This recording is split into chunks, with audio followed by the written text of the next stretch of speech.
amener la 150e qui, elle, c'est bingo, il l'a trouvé. Donc, le niveau de tolérance incroyable des créateurs, autant par rapport à eux-mêmes que forcément par rapport aux autres. C'est la même affaire. On ne peut pas être tolérant envers les autres, on n'est pas envers soi-même. Et la grande bataille du créateur, c'est ça. C'est comment tu vas te servir de la cassette à l'intérieur de ta tête, ou bien pour aller du côté des niaiseries, des audaces, ou bien se stopper là, avoir peur du ridicule et vouloir être séduit.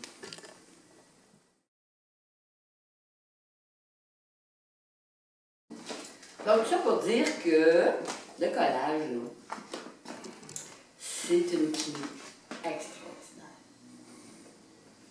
Parce que ça permet d'associer vite, en le voyant, des choses, surtout si on se permet de ne pas savoir où on s'en va.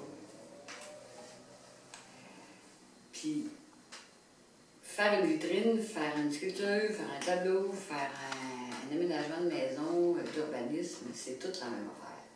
On associe, on regarde, puis les contraintes sont souvent des tremplins pour nous amener là où on ne serait pas allé. Parce que la matière, elle a des contraintes. Si les contraintes de cette matière-là vous excitent, c'est votre médium. Si les contraintes de cette matière-là vous emmerdent, c'est pas votre médium. That's it. On l'essaye, puis ou bien on crache, ou bien on l'avale, mais tu sais, je veux dire, la clé c'est d'essayer. Avant de décider que c'est pas mon affaire, tu sais. Fait que je trouve ça toujours un peu triste de dire, moi je suis aquarelliste, je fais de l'aquarelle. C'est triste. C'est bien triste.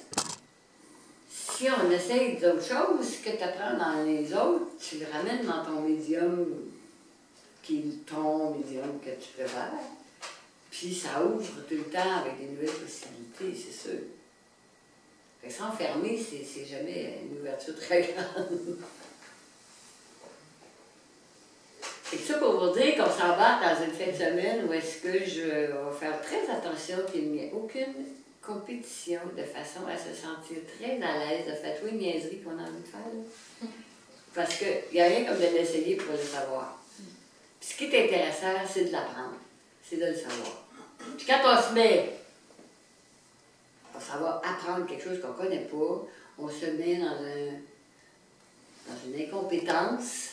Puis l'incompétence, c'est bien inconfortable pour notre soi-même, qui est bien content d'être compétent quelque part. Sauf que là, il n'avance plus. Fait que là, il s'en va se mettre en incompétence pour apprendre quelque chose de nouveau. C'est pour ça qu'on va éliminer la compétition, puis qu'on va se mettre à jouer. Puis, en expérimentant, puis en essayant, souvent, si on le pousse plus loin, on découvre des techniques. Le niveau de technique avance très vite. Moi, la réponse que j'ai trouvée, parce que pour moi, un prof va enseigner ce qu'il a décidé d'adopter comme valeur pour sa propre production. Hein? Tant qu'à moi. Puis, ce que j'ai compris en travaillant avec les histoires de lobe droit, lobe gauche, pensée convergente, pensée divergente, qui sont comme des découvertes en psychologie qui sont super intéressantes. Là. Ben, pour moi, la réponse, c'est qu'un tableau, c'est un leurre. Quand tu vas à la pêche avec ta cuillère, tu essaies de leurrer le poisson pour que finalement il soit assez intéressé et excité qu'il vienne mordre, puis qu'il vienne manger. Fait que si on arrive à captiver l'œil pour qu'il reste dans le tableau, tu as réussi. Si tu dis, ben, ah oui, c'est à la maison de mon enfant, je me rappelle, on allait à la cabane à sucre, puis là, on te vend un souvenir, on te vend pas un tableau. D'accord? Ça va rester au mur, puis là, il va juste se rappeler son nez, mais il ne sera pas captivé par le tableau. Bon. Qu'est-ce qui fait que le tableau captive? Moi, j'ai tendance à croire que les études sur la pensée divergente, le so-called lobe droit du cerveau, pour parler comme Betty Edwards dans les années 68, qui avait écrit le livre dessiné avec le lobe droit du cerveau, qui est quand même un incontournable, ben,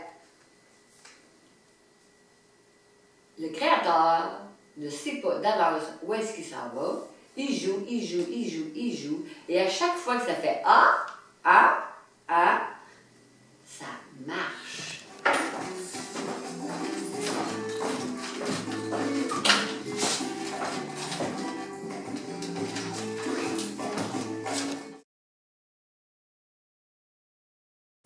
C'est que votre œil, on sait ça depuis 1960, on a trouvé ça en ophtalmologie. C'est pas juste que les 3 primaires, c'est ça que ça prend pour faire les autres couleurs. C'est que votre œil a besoin des 3 primaires, puis il va aller les chercher. Il va aller les chercher où il peut les trouver. Il en a tellement besoin que ça se peut très bien que si vous saturez votre œil avec une couleur, mettons quelqu'un qui a un contrat en peinture en bâtiment, puis il passe sa semaine à peinturer un mur rouge, là, ben il va voir vert toute la nuit. C'est comme quand tu regardes une image, tu la fixes 30 secondes, puis ça, tu fermes tes yeux, puis tu vois de l'autre couleur. Tu vois la complémentaire exacte de ce qui manque pour avoir rouge, jaune, bleu en quantité égale. Si vous aviez votre affaire, là, puis vous avez commencé un deuxième, votre deuxième était la complémentaire exacte. Ça excite l'œil de voir les 3 primaires. C'est sûr que on a envie d'aller mettre une à côté de l'autre. Les gris de Gauguin, c'est des merveilles. Et c'est pourtant à cause de ces gris qu'on se rappelle que Gauguin est rouge, orange, jaune. Ben oui, mais pourquoi c'est si vibrant chez Gauguin? Tu prends un mur de rouge, puis tu vas te dire que t'es Gauguin, tu sais. C'est ces gris qui font vibrer ces rouges. Okay. Puis Cézanne qui disait, on reconnaît un coloriste, c'est gris. OK. Bon. OK, bon.